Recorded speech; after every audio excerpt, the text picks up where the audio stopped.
দুর্ঘটনা তো ঘটবেই। এগুলোর দায়ভার কে নেবে ভাই?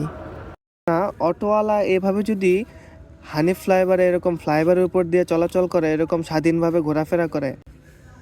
অফিস থেকে বাসায় যাচ্ছি হানিফ ফ্লাইওভার দিয়ে, তো আমি দেখতে পেলাম একটা অটোরিকশা। আমি ফ্লাইওভারের শেষ প্রান্তে চলে গেছি। ড্যামরার যে ডাইভারশনটা রয়েছে, ডাইভারশনের মোড়টাতেই অটোরিকশাটা ফলো করছি। লাইটের আলো কম ওইখানে, বাট তারপর আমি অটোটাকে খেয়াল করছি, অটোরিকশাটাকে আমি স্পিড স্লো করে দিয়েছি এবং ওকে ওভারটেক করছি। বাট আমার সাথে আমার ফ্রেন্ড ছিল, ও ছিল আমার মোটামুটি ভালো পিছনে। ওর গাড়ির গতি ছিল 70 থেকে 75 পর্যন্ত। ও অটোটাকে খেয়াল করেনি। মোড়টা ঘোরার সময় ও অটোতে লাগাই দিতে নিছিল, বাট ব্রেক চেপে গাড়িটাকে স্লো করে নিছে। একটা দুর্ঘটনাময় সিচুয়েশন তৈরি হইতে নিছিল, বাট হয় নাই। তারপর আমি সামনে গিয়ে গাড়িটা স্লো করলাম। আমারটা স্লো করার পর ও আসার পর বললাম অটোটা থামাই। সামনে টোল প্লাজার একটু আগেই অটোটাকে সিগন্যাল দিয়ে থামালাম।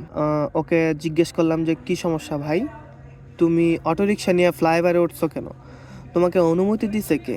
ভিতর থেকে যাত্রী নামলো, নাইমা বলল ভাই আমি উঠতে বলছি, আমার ওয়াইফ অসুস্থ, আমি একটা ইমার্জেন্সি সিচুয়েশনে আছি, তাই আমি বলছি উপর দিয়ে উঠতে। আমি সিএনজির টোল দিয়ে, সিএনজির যে টোলটা আসে সেই সমপরিমাণ টোলের টাকা দিয়ে আমি চলে যাব। তারপর আমরা বললাম যে আপনারা যে এখানে উঠলেন, গাড়িটা অ্যাক্সিডেন্ট হতে নিছিল, তো অ্যাক্সিডেন্ট হলে দায়ভারটা কে নিত? মোটামুটি অনেক বাকবিতণ্ড হয় বলি।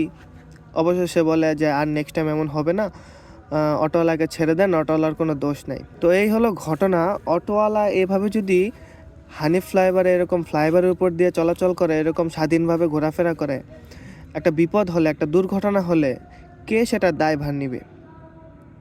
এরকম অসচেতনমূলক ঘটনা প্রায় হয়ে থাকে। ফ্লাইওভারে উল্টা গাড়ি চলে। আজকেই ঘটনা, একটা উল্টা পাজেরো যাচ্ছিল, আমি খেয়াল করিনি, ও হর্ন দিছে বিধায় আমি আমার গাড়িটাকে কন্ট্রোলে নিয়ে আসছি। তো এরকমভাবে স্বাধীনভাবে বেপরোয়াভাবে যদি অটোরিকশাগুলা ফ্লাইওভার দিয়ে, বড় বড় রাস্তা দিয়ে চলাফেরা করে, তাহলে দুর্ঘটনা তো ঘটবেই। এগুলোর দায়ভার কে নেবে ভাই?